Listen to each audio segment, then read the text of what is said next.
খাবি শোনা এখন ঠিক। রাধে রাধে, হরে কৃষ্ণা বন্ধুরা, welcome back to my channel. তোমরা সকলে কেমন আছো? আশা করছি তোমরা সকলে খুবই ভালো আছো। আমি চলে গিয়েছিলাম মেজো পিসির বাড়ি নারাজোলার। ওইদিকে দেখো আমার কিন্তু মেজো পিসির ওটা দোকান, নিজস্ব ফল দোকান। পিসিদের কিন্তু এই ফল ব্যবসাটা প্রায় অনেক বছরের।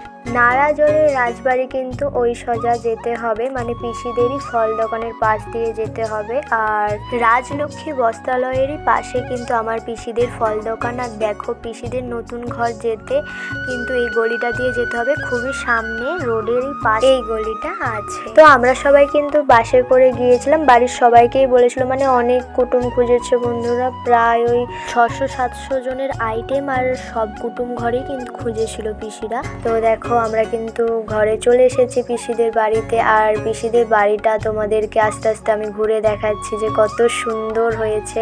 তো পিসিদের কিন্তু দুটো রুম ছিল, একটা কিচেন ছিল, দুটো বাথরুম ছিল, আর হাত মুখ ধোয়ার জন্য কিন্তু একটা বেসিনও ছিল। আর এখানে দেখো এই নতুন খাটটা নিয়েছিল, বক্স খাট। আর দেখো হল কিন্তু দুয়ার ছিল, যেখানটাতে বসে কিন্তু হোম যজ্ঞ করা আরে হবে। আর দেখো কত রকমের সব জিনিসপত্র। আর এদিকে দেখো দিদি আর কাকিমা কিন্তু চা মিষ্টি জলের সমস্ত কিছু বন্দোবস্ত করছিল। পিসি আর দাদা কিন্তু পুজোর জোগাড়ের সমস্ত বন্দোবস্ত করছিল, কোনটা কি লাগবে না লাগবে সমস্ত কিছু। আমার বাবা, ছোট কাকা, ছোট কাকিমা, ভাইয়ারে কিন্তু কালকেই চলে গিয়েছিল। আর আমরা কিন্তু যেতে একটু লেট হয়েছিল, ওই 10:30 কি 11:30 এরকম করে, আমার ঠিক টাইমটা মনে নেই। এসে কিন্তু কাকিমা মিষ্টি দিয়ে দিয়েছিল। একটা ঘরে অনুষ্ঠান লাগলে তো সবাই ব্যস্ত থাকে। দাদা আর পিসি মিলে এই ঘরটা অনেক কষ্ট করে বানিয়েছে। জানি বন্ধুরা যে ঘর বানাতে কতটা পরিশ্রম লাগে, কতটা পরিশ্রম লাগে একমাত্র যারা করে তারাই জানে। ওখানে রান্না বান্না হচ্ছিল, আর তখনও দেখো প্যান্ডেল কিন্তু চেয়ার টেবিলগুলো সাজানো হচ্ছিল।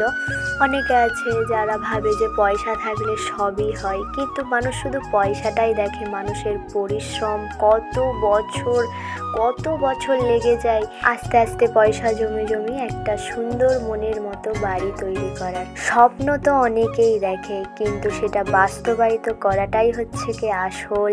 আমার পিসামশাই অনেক আগেই চলে গিয়েছিল।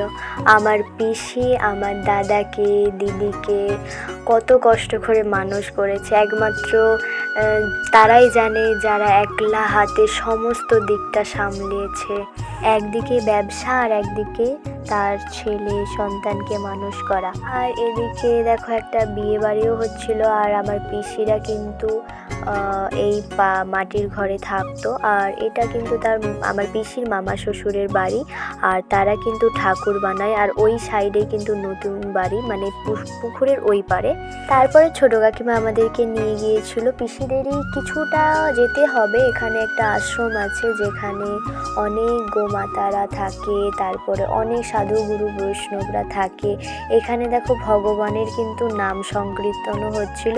আর ভগবানকে আমি দর্শন করতে পারিনি, কারণ তখন বন্ধ ছিল। আর এখানে কিন্তু পিসির মাস শাশুড়িকে আনা হচ্ছিল, কারণ পিসিদেরই বাড়িতে কিন্তু তার মাস শাশুড়ি থাকে। আর এখন দেখো ঘর ডোবানোর জন্য কিন্তু নদীকে আমরা যাব।